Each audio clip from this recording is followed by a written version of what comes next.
En este episodio de Ocurrió en el Perú, se hablará sobre el aspecto internacional del cuarto militarismo.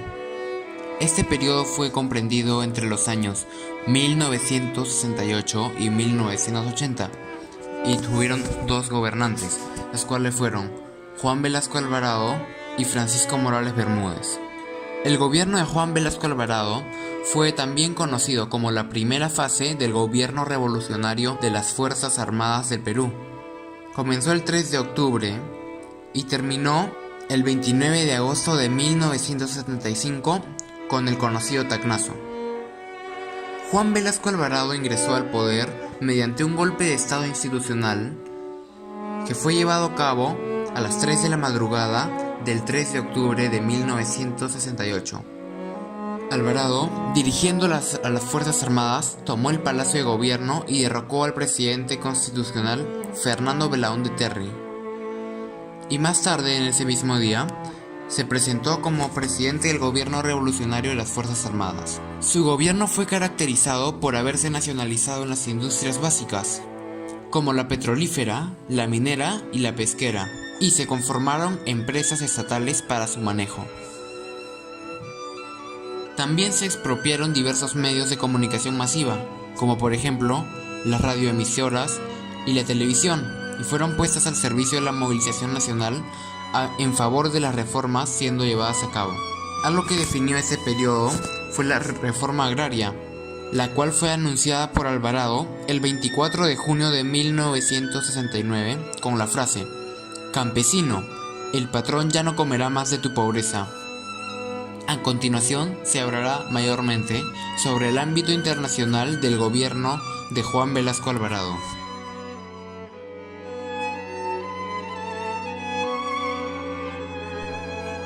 Juan Velasco Alvarado fue formado en el Centro de Altos Estudios Militares y fue ahí donde se desarrolló el Plan Inca.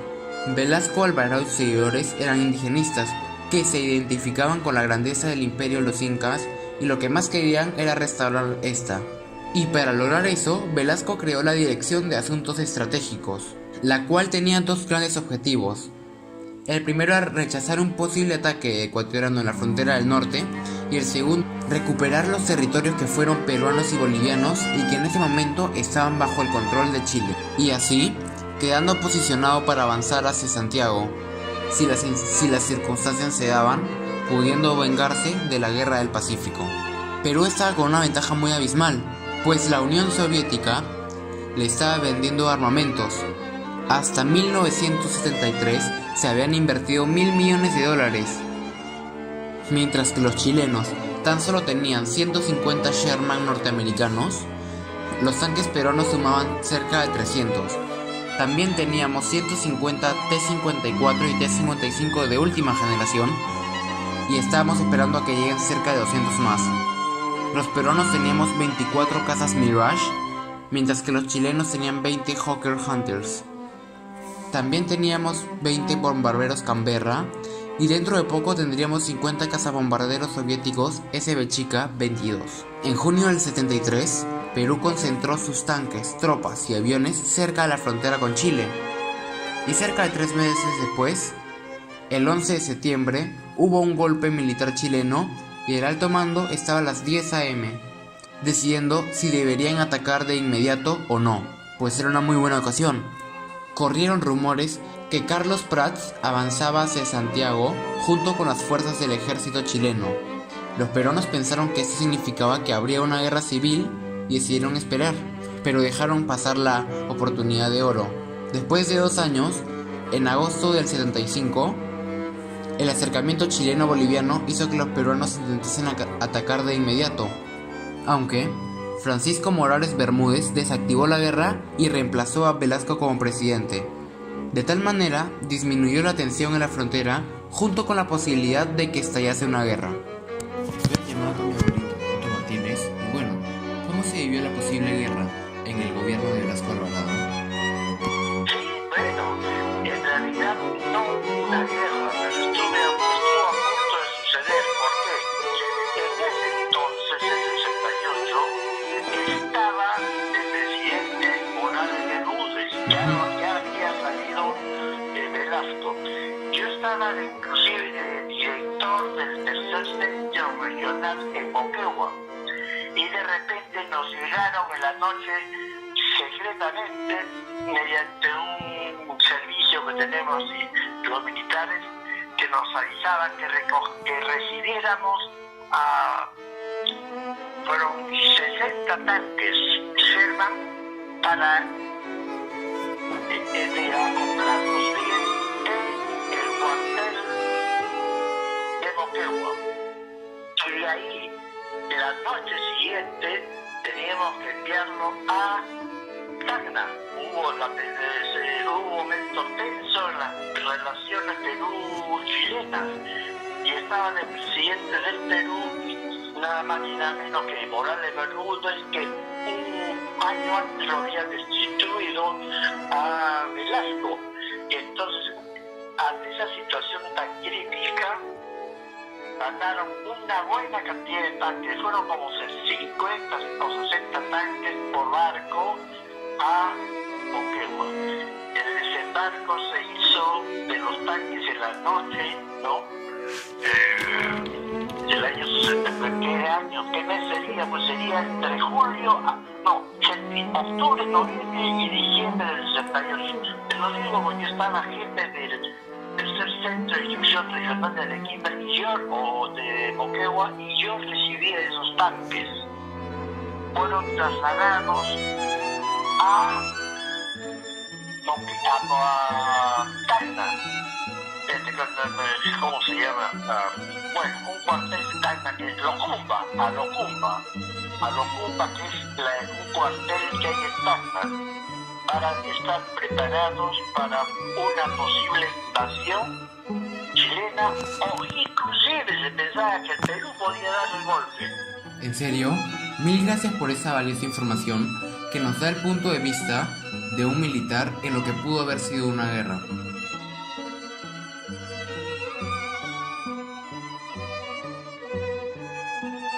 En los inicios de los años 70, la economía mundial estaba estancada y Perú no era excepción. La situación empeoró con la guerra árabe-israelí llamada Yom Kippur, pues se formó la OPEP, una organización para sancionar a los países que apoyaron a Israel, bloqueando la salida del petróleo, haciendo que el precio de este se elevara hasta 10 veces. Los países árabes destinaron el petróleo a bancos occidentales y estos, al no tener la capital para pagarlo y les generaría demasiado intereses, decidieron hacer préstamos y así poder comprar el petróleo caro y mejorar su capacidad de producción y consumo. Así es como comenzó la deuda, pues esto era un gran problema para países desarrollados, mientras que los bancos transferían sus recursos a países pobres. Cuando el precio del petróleo subió, el costo de producción también lo hizo, y lo que hicieron las empresas para mantener el costo fue reducir los salarios y despedir a los empleados. Pero esto llevó a una grave crisis, que hizo que la compra del petróleo disminuya, y con esto se generó desempleo e inflación.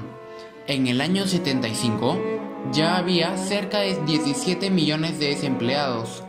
Estábamos superando una crisis originada por la sobrecapitalización de la industria en los años 67 y 68, reduciendo nuestras importaciones y aumentando los precios de nuestras exportaciones, al igual que los impuestos.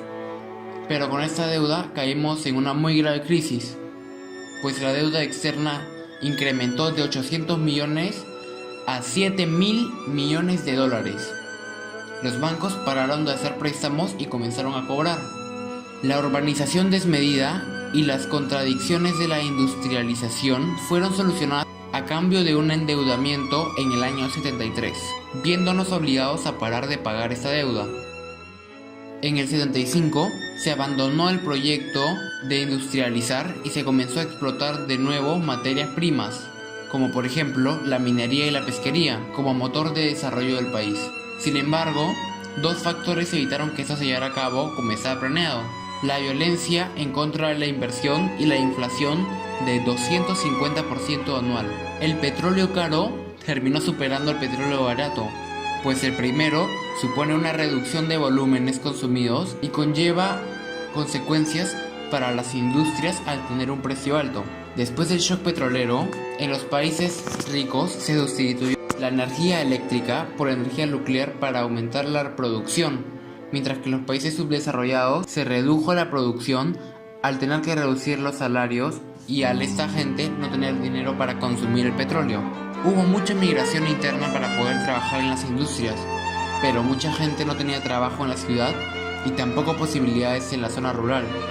Así que se comenzó a poblar los conos norte y sur como San Juan de Miraflores, Comas, Ate, El Agustino, Callao, y se desarrolló la informalidad, la piratería, el cambio de costumbres, como por ejemplo la música, así imponiendo lo que se acostumbra en la zona rural. Hubo marginación de los limeños a los inmigrantes, y los limeños se sentaron en los conos este y oeste, en los distritos de San Isidro, Miraflores, La Molina, San Borja, Breña, etc. La política buscaba apoyo en las zonas rurales, pues ahí se encontraba la mayor aceptación, pero había un gran desagrado ante el gobierno, dándose la informalidad y el pandillaje ante la discriminación que vivían.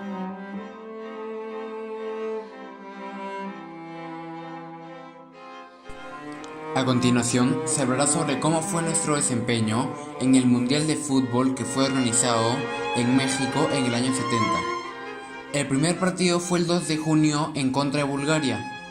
La selección llevaba puesto un cintillo negro recordando la catástrofe del 31 de mayo, el terremoto de Ancash, dejando un rastro de 80.000 muertos, 20.000 desaparecidos y una ciudad enterrada.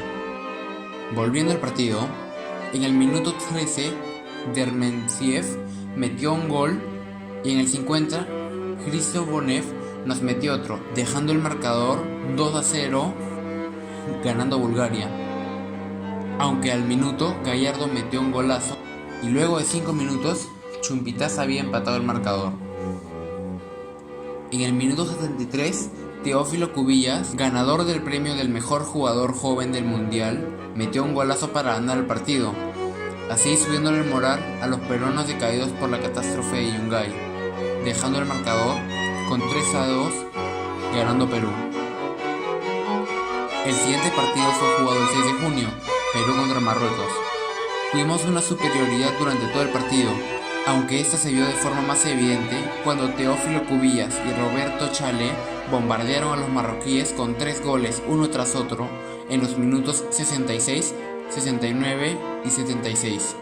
2 goles siendo de Cubillas y uno de Chale, ganando el partido evidentemente con un marcador de 3-0. El tercer partido que jugamos fue en contra de Alemania Federal, ya terminando la fase de grupos. Comenzaron con todo, pues Gerard Müller nos metió 3 goles, uno en el minuto 20, otro en el minuto 26 y el tercero en el minuto 38, dejándonos con un marcador desfavorable de 0-3. Aunque Cubillas haya metido un gol en el minuto 44, terminando perdiendo 1-3. Cuando ya se habían terminado la fase de grupos, pasamos a los cuartos de final y fuimos descalificados por el legendario Brasil, el ganador del mundial de ese mismo año. En el minuto 11 ya nos había metido un gol Roberto Rivellino. Luego de 5 minutos, Tostao nos había metido el segundo gol con asistencia del primero. A los 28 minutos, Gallardo metió un gol asistido por Chumpitaz, dejándonos a un solo gol de empatar 2-2. Aunque en el segundo tiempo Aunque en el minuto 7 del segundo tiempo, Tostao nos metió el tercer gol de Brasil. Cubillas metió un gol de nuevo, dejándonos a un gol del empate, pero Jairzinho nos remató a los 5 minutos, cerrando el marcador con un 4-2, descalificándonos, aunque hayamos hecho una muy buena campaña en ese mundial.